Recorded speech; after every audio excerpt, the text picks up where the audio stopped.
The doorbell chimed softly as Richard Walker pushed open the heavy glass door of Prestige Motors. The aroma of new leather and premium coffee lingered in the air-conditioned showroom of the most exclusive dealership in town. His hesitant footsteps echoed across the polished marble floor as his brown eyes, marked by decades of experience, scanned the gleaming row of luxury automobiles. Dressed in a faded beige sweater and simple cotton trousers, Richard adjusted the vintage framed glasses on his lined face.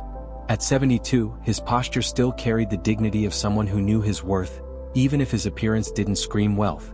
A lifetime of smart investments and hard work had earned him a considerable fortune, but his modest habits remained unchanged. The first salesman who noticed him barely concealed a smirk. Thomas Bennett, the sales supervisor, whispered something to his colleagues, prompting stifled laughter. Richard caught their meaningful glances in the reflection of the display cases, clearly judging his presence as a waste of time. "Can I help you?" Bennett's voice carried an unmistakable tone of thinly veiled condescension. Without waiting for an answer, he continued, "Our most basic models start at $150,000. Perhaps you'd prefer to visit our partner dealership for used cars?" Richard remained calm, his eyes fixed on a sleek black sedan. "I'd like some information about this particular model." "Oh sure." Bennett chuckled, turning to his colleagues with a mocking smile. "That one is just $320,000. I'm sure it'll fit perfectly with your collection." The comment provoked more muffled laughter. A young saleswoman, Sarah Mitchell, watched the scene unfold with visible discomfort but stayed silent. Richard noticed her concerned expression, a striking contrast to the arrogance of her peers. "Actually," Richard began, his calm voice masking the determination in his eyes, "I was thinking of something more substantial." "More substantial?" Bennett laughed openly now. "Sir, with all due respect, this isn't the place to waste our time. We have serious clients to attend to." Richard nodded slowly, absorbing every word, every laugh, every look of disdain. Without another word, he turned and walked toward the exit, his dignity intact despite the public humiliation. Before leaving, he cast one last glance at Sarah, who looked as though she wanted to say something but remained rooted in her corner, constrained by the situation. What Bennett and his team didn't know was that the modest-looking gentleman wasn't just another passerby lost among luxury cars. Richard Walker was one of the most successful investors on the East Coast, with a net worth that would make his detractors choke on their own venom. And at that moment, as he left the dealership under their scornful gazes, a decision began to take shape in his mind. The lesson he was about to teach wouldn't be driven by petty revenge but by something much deeper: the need to show that a person's true worth goes far beyond appearances. And for Bennett and his team, it would be a lesson they would never forget. Richard drove his modest Toyota Camry home that afternoon, the weight of humiliation still heavy on his shoulders. The gate to his understated mansion opened silently, revealing a well-kept garden where Margaret, his wife of 40 years, was trimming her beloved rose bushes. Upon seeing his expression, she immediately set down her pruning shears. "What happened, dear?" Margaret asked, her hands gently touching her husband's face. In her blue eyes, Richard found the same love and understanding that had won him over decades ago when they were just two young dreamers. Inside their cozy kitchen, a stark contrast to the grandeur their fortune could afford, Richard recounted the events of the afternoon. Margaret listened attentively, her hands cradling a now cold cup of tea, indignation growing on her face. "This isn't the first time this has happened," Richard said softly, his fingers tapping the worn oak table. "But today was different. I saw something in that young saleswoman, Sarah. A flicker of kindness amidst all that disdain." Margaret recognized that look. It was the same one her husband had when he discovered a promising small business 30 years ago, turning it into an empire. "You've already decided what you're going to do, haven't you?" "Prestige Motors is up for sale," Richard revealed, a plan already forming in his mind. "The current owner is struggling financially. I spoke with my accountant this afternoon." "This isn't about revenge, is it?" Margaret asked, though she already knew the answer. "No, my love. It's about transformation." Richard stood, walking to the window overlooking the garden. "Those young salespeople, they've lost something precious along the way. Humility, compassion, the ability to see beyond appearances." In his home office, Richard spent the night poring over documents. Prestige Motors was just one among dozens of luxury dealerships in the area, but its prime location and established reputation made it a valuable investment. More importantly, it represented an opportunity to teach a lesson that went beyond numbers. As he organized the necessary paperwork, Richard reflected on his own journey. The son of a mechanic, he had learned early the value of honest work and dignity. His fortune hadn't come from inheritance or shortcuts but from smart decisions and a deep understanding of the true value of things and people. Maybe it's time to pass that knowledge on, he murmured to himself, sorting the last of the documents needed for the acquisition. The next morning, Richard woke before sunrise. He dressed in the same simple sweater as the day before, but this time he carried with him a leather folder containing documents that would forever change the fate of Prestige Motors and its employees. Margaret watched him from the doorway, a gentle smile on her lips. "Show them, dear. Show them what true value means." Richard nodded, placing a soft kiss on his wife's forehead. In his hands, not just purchase documents, but the chance to transform arrogance into humility, prejudice into understanding. The lesson he was about to teach would be silent, but its impact would resonate for a long time in the lives of those who had judged him solely by his appearance. The morning had barely begun when Richard walked through the doors of Prestige Motors. The same aroma of leather and coffee hung in the air, but today it carried a different tone. Sarah was the first to notice him, her face paling as she recognized the gentleman from the day before. She took a hesitant step toward him, but Bennett was already approaching, his mocking smile even more pronounced. "Back for another session of impossible dreams?" Bennett asked, prompting discreet laughter from his nearby colleagues. Richard kept his expression serene. "Actually, I'm here for a meeting." His calm voice carried a natural authority that made Bennett's smile falter for a moment. "A meeting?" Bennett frowned. "We don't have any meetings scheduled this morning." "Oh, but we do." Richard opened his leather folder, revealing a neatly arranged stack of documents. "With the dealership's owner. He should be here in a few minutes." As if on cue, the doors opened once again. A man in a suit walked in, accompanied by two lawyers. Marcus Stewart, the owner of Prestige Motors, looked as though he had aged a decade in the past few weeks, the weight of financial difficulties evident in his expression. "Mr. Walker," Marcus greeted Richard respectfully, extending his hand. "I see you've arrived early." The silence that followed was deafening. Bennett and his team watched the scene unfold with growing disbelief, while Sarah remained in her corner, her hands clasped tightly together. "Ladies and gentlemen," Marcus announced, his voice carrying a mix of resignation and relief, "I'd like to introduce the new owner of Prestige Motors, Mr. Richard Walker." The shock was immediate. Bennett staggered as if he had been punched, his face turning from red to pale in seconds. The other salespeople exchanged nervous glances, their laughter and disparaging comments from the previous day now echoing in their minds. Richard remained composed, his kind eyes scanning each face present. "Thank you, Marcus. If we could proceed with the final paperwork?" In the conference room, as the documents were signed, Sarah watched through the glass, her emotions in turmoil. She remembered the shame she had felt witnessing Richard's treatment, the suppressed urge to intervene, and the fear that had kept her silent. When all the papers were duly signed, Richard stepped out of the conference room and stood at the center of the showroom. His presence, once ignored and ridiculed, now commanded full attention. But there was no triumph in his gaze, only a calm determination. "Tomorrow," he announced softly, "we'll begin a new chapter at Prestige Motors.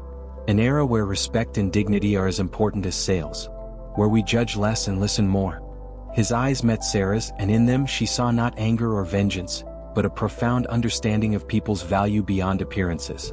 In that moment, she realized she was about to witness not just a change in ownership but a fundamental transformation in the values that guided this place. On the first morning under new management, Prestige Motors exuded a different atmosphere.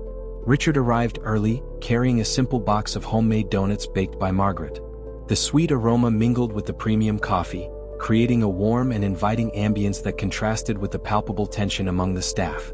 Sarah was the first to enter the conference room, clutching a folder nervously against her chest. Richard greeted her with a gentle smile, offering her a freshly baked donut. "Margaret insists that important conversations require something sweet," he remarked lightly. One by one the employees trickled in. Bennett entered last, his usual air of superiority replaced by a tense expression. Richard watched as he chose a seat far from the others, almost trying to blend into the background. "Good morning, everyone," Richard began, his calm voice filling the room. "Today we won't talk about numbers or targets. Today I want to hear your stories." The silence that followed was broken by Sarah. "Stories, sir?" "Yes," Richard smiled, picking up his own donut. "For example, why did you choose to work with cars?" Sarah hesitated, a soft blush coloring her cheeks. "My father," He was a mechanic. He spent hours teaching me about engines, how every part mattered. When he got sick, selling cars felt like a way to keep his love for them alive. Richard nodded, recognizing echoes of his own past in her story. One by one, other employees began sharing their stories, dreams, struggles, and a passion for automobiles. Only Bennett remained silent, his eyes fixed on the table. "Mr. Bennett," Richard called gently. "What about you? What's your story?" The silence hung heavily for a moment. Bennett finally raised his eyes, finding not the judgment he expected but a genuine curiosity in Richard's gaze. His voice faltered.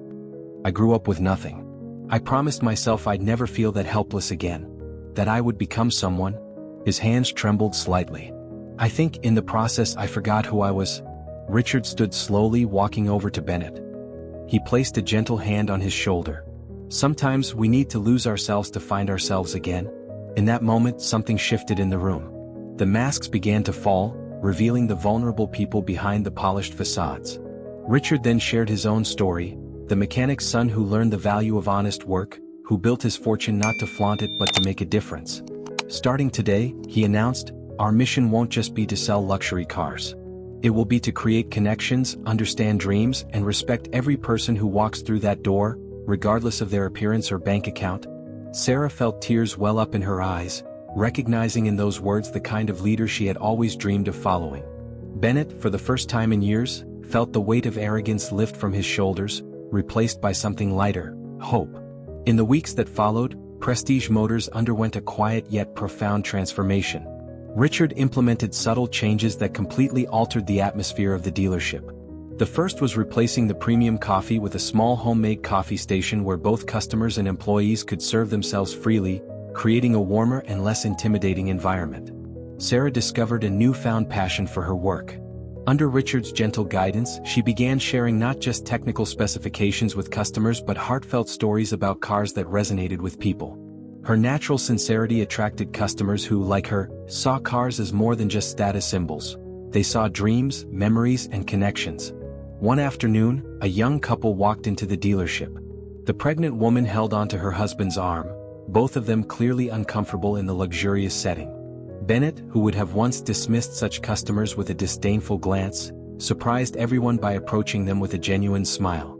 "First child?" he asked gently, noticing how the expectant mother caressed her belly.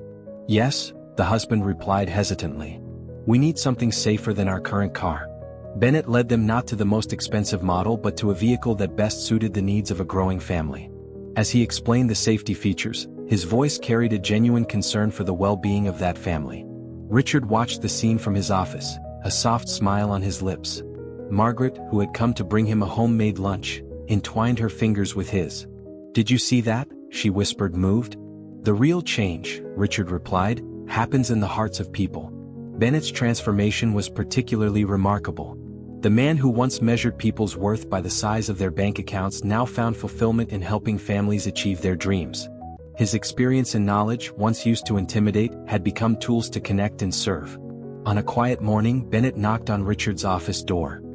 His hands trembled slightly as he placed an old yellowed photograph on the desk. "This was my father," he said softly. "He worked his whole life as a bus driver. He always dreamed of owning his own car but never could. I think I spent years trying to prove something, to make up for something that didn't need to be compensated." Richard listened in silence, offering only his compassionate presence as Bennett finally freed himself from the weight of long-buried expectations. The true magic, however, happened in the small moments.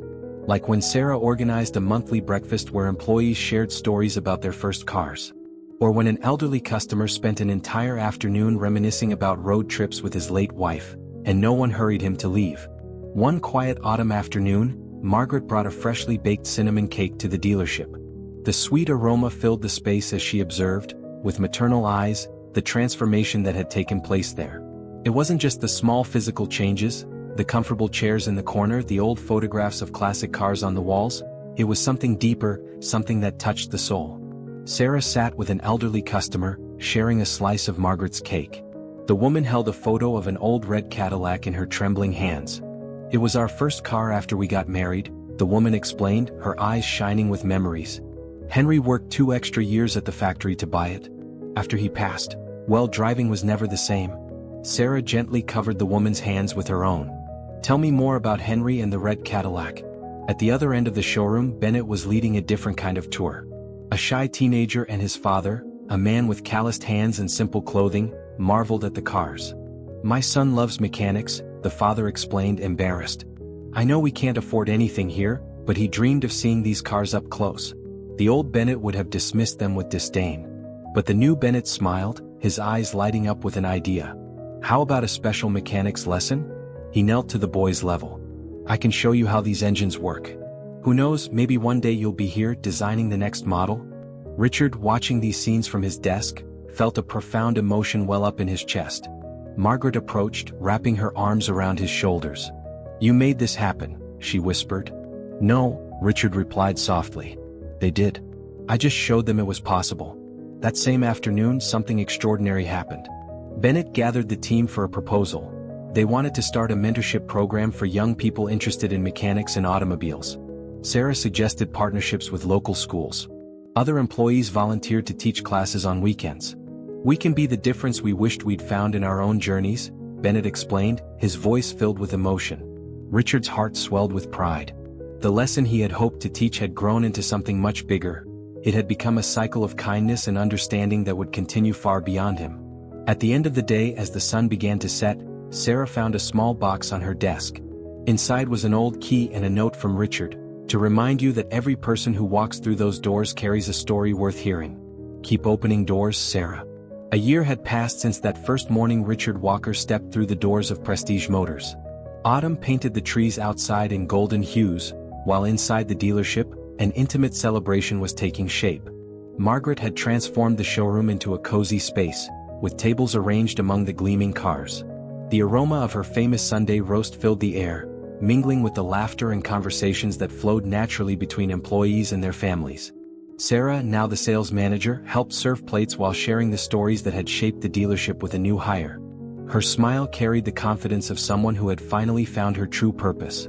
Bennett, sitting near the window, watched his 12-year-old son excitedly explaining how an engine worked to other kids in the mentorship program.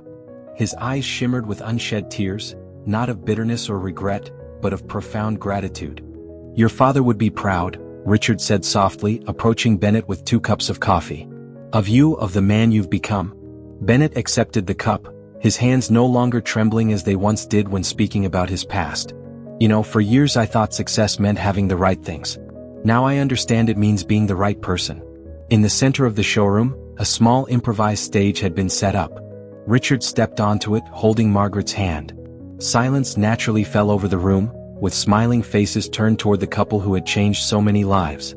"Today we're not celebrating numbers or sales records," Richard began, his soft voice carrying the weight of emotion. "We're celebrating connections. We're celebrating second chances and open hearts." Margaret gently squeezed his hand as his voice faltered for a moment. "When I first walked into this dealership, I saw more than a business opportunity. I saw a chance to remind people that true value has no price tag. That dignity isn't measured by appearances." Sarah wiped away a tear as she held the old key Richard had given her, now a talisman she carried with her everywhere. "But the greatest lesson," Richard continued, "was not the one I taught. It was the one I learned from each of you. How the human heart has an infinite capacity to grow, to change, to love." Bennett stood up, carrying his son on his shoulders so he could see better. The boy smiled, unaware of the profound transformations that had taken place there but a direct beneficiary of them. "This place is no longer just a dealership," Richard concluded, his voice thick with emotion. "It's a daily reminder that the biggest changes begin with small acts of kindness. That it's never too late to choose to be better." As Richard stepped down from the stage, he was enveloped in warm hugs. Margaret kissed him softly, her eyes shining with pride and love. Around them, families talked, children ran between the cars, and stories continued to be shared.